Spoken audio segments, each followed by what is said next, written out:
Supreme court ने अनुसूचित जातियों के उपवर्गीकरण पर पुनर्विचार याचिकाएं खारिज की। हाल ही में सर्वोच्च न्यायालय ने अनुसूचित जातियों एससीज के उपश्रेणीकरण पर अपनी राय दी थी और इसे लेकर जो समीक्षा याचिकाएं थीं उन्हें खारिज कर दिया गया है। यह एक ऐसा निर्णय है जिसका असर हमारे समाज पर गहरा पड़ेगा। सुप्रीम कोर्ट ने एक महत्वपूर्ण फैसले में अनुसूचित जातियों एससीज के उपवर्गीकरण की अनुमति देने वाले अपने पहले के फैसले के खिलाफ दायर पुनर्विचार याचिकाओं को खारिज कर दिया है। यह निर्णय मुख्य न्यायाधीश डीवाई चंद्रचूड़ की अध्यक्षता में 7 न्यायाधीशों की संविधान पीठ ने दिया, जिसमें कहा गया कि पूर्व के फैसले में कोई स्पष्ट त्रुटि नहीं है। पीठ में न्यायमूर्ति बी.आर. गवई, विक्रम नाथ, बेला त्रिवेदी, पंकज मित्तल, मनोज मिश्रा और सतीश चंद्र शर्मा शामिल थे। सभी न्यायाधीशों ने एक मत से यह कहा कि पुनर्विचार याचिकाएं सुनने की आवश्यकता नहीं है। आदेश में कहा गया, पुनर्विचार याचिकाओं की जांच करने पर रिकॉर्ड में कोई स्पष्ट त्रुटि नहीं है, इसलिए इन याचिकाओं को खारिज किया जाता है। इसके अलावा न्यायालय ने इन याचिकाओं को सार्वजनिक सुनवाई में रखने की मांग को भी अस्वीकार कर दिए।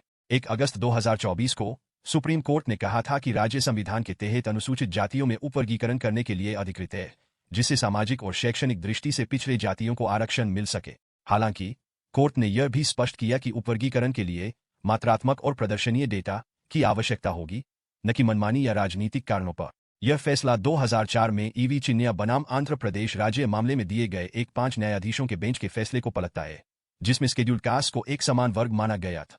इस बार 6 न्यायाधीशों ने सहमति व्यक्त की, जबकि न्यायमूर्ति त्रिवेदी ने असहमति जताई। उनका कहना था कि केवल संसद ही जातियों को शेड्यूल्ड कास्ट सूची में शामिल या बाहर कर सकती है। मुख्य न्यायाधीश ने यह भी कहा कि किसी भी प्रकार की सकारात्मक कार्रवाई यानी अफर्मेटिव एक्शंस का उद्देश्य पिछड़े वर्गों के लिए समान अवसर प्रदान करना है। उन्होंने कहा कि राज्यों को प्रतिनिधित्व की कमी पर डेटा एकत्र करना होगा ताकि उपवर्गीकरण का आधार बनाया जा सके। अनुसूचित जातियों के उपवर्गीकरण को लेकर विवाद तब शुरू हुआ जब कुछ राज्यों, विशेष रूप से पंजाब, ने विशेष जातियों को अधिक आरक्षण देने के लिए कानून बनाए। यह निर्णय भारतीय समाज में आरक्षण नीतियों के संदर्भ में पेचीदा मोड़ है, जो जातिगत गतिशीलता और सामाजिक समानता के जटिल मुद्दों को दर्शाता है। तो संक्षेप में, सुप्रीम कोर्ट ने राज्यों के उपवर्गीकरण के अधिकार को बरकरार रखा। यह ठोस डेटा पर आधारित होना चाहिए। 2004 का निर्णय पलट दिया गया। प्रतिनिधित्व और समानता पर बहस जारी है। आप इस फैसले के बारे में क्या सोचते हैं? क्या यह सामाजिक न्याय की दिशा में एक कदम है या नहीं, जो चीजों को और जटिल बनाता है? हमें अपने विचार कमेंट्स में बताएं। इस वीडियो को लाइक करना न भूलें, सब्सक्राइब करें और महत्वपूर्ण अपडेट के लिए बेल आइकन दबाएं। देखने के लिए धन्यवाद और अगली बार मिलते हैं।